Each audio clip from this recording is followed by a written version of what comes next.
ഇന്നലെ തിരുവനന്തപുരത്ത് പാളയത്തൊരു പെട്രോൾ പമ്പിൽ മോഷണം നടത്തുന്ന ഒരു വാർത്ത നമ്മൾ ദൃശ്യസഹിതം പ്രേക്ഷകരെ കാണിച്ചിരുന്നു. പ്രേക്ഷകർക്ക് ഓർമ്മയുണ്ടോ എന്നറിയില്ല. നമുക്ക് ആ ദൃശ്യം ഒരിക്കൽ കൂടി കാണിക്കാം. പെട്രോൾ പമ്പിൽ പോയി പൈസ അടിച്ചുകൊണ്ട് പോയി, ഇങ്ങനെ മാറി നിന്നിട്ട് അവിടെ സൈഡൊക്കെ തുറന്ന് അടിച്ചുകൊണ്ട് പോയി, മൊബൈൽ ഫോണൊക്കെ അടിച്ചുകൊണ്ട് പോയ ഒരു കാഴ്ചയായിരുന്നു പ്രേക്ഷകർ കണ്ടത്. അപ്പോൾ ആ പ്രതിയെ ഇപ്പോൾ പൊക്കിയിട്ടുണ്ട്. പെട്രോൾ പമ്പിൽ മോഷണം നടത്തിയ പ്രതി കസ്റ്റഡിയിൽ. പൊന്നാനി സ്വദേശിയായ തഫ്സീർ ദർവേഷാണ് അറസ്റ്റിലായത്. പെട്രോൾ പമ്പിൽ നിന്നും 1.5 ലക്ഷം രൂപയാണ് പ്രതി കവർന്നത്. വലിയ സാഹസപ്പെട്ട് ബുദ്ധിമുട്ടി ആ അലമാരയൊക്കെ കുത്തി തുറന്നാണ് പ്രതി പൈസ അടിച്ചുകൊണ്ട് പോയത്. പക്ഷേ വേഷാവണ്ണം മുകളിലിരിക്കുന്നയാൾ ഇതെല്ലാം കണ്ടു. CCTV അതിൽ പതിഞ്ഞു. അപ്പോൾ കക്ഷിയെ പിടിച്ചിട്ടുണ്ട്. ഹരിമോഹനുണ്ട് കൂടുതൽ വിവരങ്ങളുമായി. ഹരിമോഹൻ, ഇപ്പോൾ പിടിയിലായിരിക്കുന്ന ഈ തഫ്സീർ ഒരു സ്ഥിരം മോഷ്ടാവാണോ? അരുൺ, തീർച്ചയായിട്ടും ഏകദേശം ഒരു 60ഓളം മോഷണ കേസുകളിൽ പ്രതിയാണ് ഇപ്പോൾ പിടിയിലായിട്ടുള്ള പൊന്നാനി സ്വദേശി തഫ്സീർ ദർവേഷ് എന്നുള്ളതാണ് പോലീസ് പറയുന്നത്. ഇന്നലെ രാത്രിയോടുകൂടി എറണാകുളത്തെ KSRTC ബസ് സ്റ്റാൻഡ് പരിസരത്തുള്ള ലോഡ്ജിൽ നിന്നാണ് തഫ്സീർ ദർവേഷിനെ കയ്യിൽ ഈ തൊണ്ടി മുതലോടുകൂടി തന്നെ പിടികൂടിയത്. അതായത് കൃത്യമായി പറഞ്ഞാൽ 1,80,000 രൂപയാണ് ഇയാൾ പാളയത്തെ HPCL പെട്രോൾ പമ്പിൽ നിന്ന് മോഷ്ടിച്ചത്.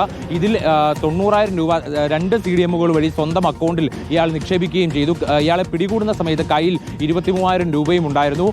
മാത്രമല്ല ഇയാളെ ഈ CCTV ദൃശ്യങ്ങൾ പരിശോധിച്ചതിൽ നിന്നാണ് ഇയാൾ സ്ഥിരം മോഷ്ടാവായിട്ടുള്ള തഫ്സീർ ദർവേഷ് ആണെന്ന് മനസ്സിലായി. പോലീസ് ഇയാളുടെ മൊബൈൽ ഫോൺ ട്രാക്ക് ചെയ്ത് ഇയാളെ പിടികൂടിയത്. സംഭവം ഇയാൾ 1.5 ലക്ഷം രൂപ മോഷ്ടിച്ച് കടന്നു കളഞ്ഞെങ്കിൽ പോലും സ്വന്തം മൊബൈൽ ഫോൺ ഉപയോഗിച്ച് തന്നെയാണ് കൂട്ടാളികളെ വിളിക്കുകയൊക്കെ ചെയ്തത്. അതുകൊണ്ട് തന്നെ മൊബൈൽ ഫോൺ ട്രാക്ക് ചെയ്തുകൊണ്ടുള്ള അന്വേഷണം വിജയകരമായി പൂർത്തിയാക്കി. ഇന്നലെ രാത്രിയോടുകൂടി തന്നെ പ്രതിയെ പിടികൂടി. ഇന്ന് രാവിലെ മ്യൂസിയം പോലീസ് തിരുവനന്തപുരത്ത് എത്തിച്ചിട്ടുണ്ട്. അധികം വൈകാതെ തന്നെ തെളിവെടുപ്പ് നടക്കുമെന്നുള്ളതാണ് മനസ്സിലാക്കാൻ സാധിക്കുന്നത്. ഇയാളൊരു ലോക്കൽ സ്പെഷ്യലിസ്റ്റ് ആണെന്നുള്ളതാണ് പോലീസ് പറയുന്നത്. അതായത് ഈ വ്യാപാര സ്ഥാപനങ്ങൾ കേന്ദ്രീകരിച്ചുകൊണ്ട്, അതും തിരുവനന്തപുരം, എറണാകുളം, ആലപ്പുഴ പോലുള്ള 3-4 ജില്ലകളിൽ മാത്രമേ ഇയാൾ മോഷണം നടത്താറുള്ളൂ. അതും വ്യാപാര സ്ഥാപനങ്ങൾ കേന്ദ്രീകരിച്ചുകൊണ്ട്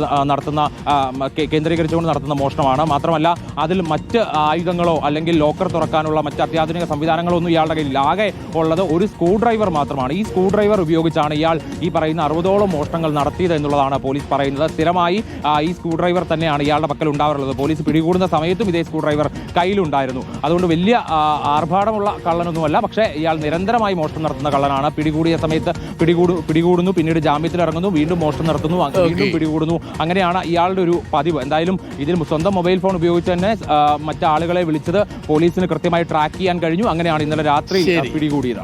ഓക്കെ, താങ്ക് യു ഹരി. നോക്കൂ, തഫ്സീർ ദർവേഷിന്റെ കയ്യിൽ ഒരൊറ്റ സ്ക്രൂ ഡ്രൈവറേ ഉള്ളൂ. അതിൽ എക്സ്പെർട്ട് ആണെന്നാണ് പറയുന്നത്.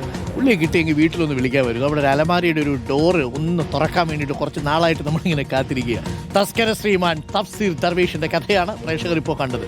ഒരു സ്ക്രൂ ഡ്രൈവറുമായിട്ട് കറങ്ങി നടക്കും. ലോക്കർ പൊളിക്കുക, പൈസ അടിച്ചുകൊണ്ട് പോവുക, പിടിയിലാവുക, ജാമ്യം എടുക്കുക, പുറത്തു വരിക, വീണ്ടും പൈസ അടിച്ചുകൊണ്ട് പോവുക. ഇതാണ് പരിപാടി.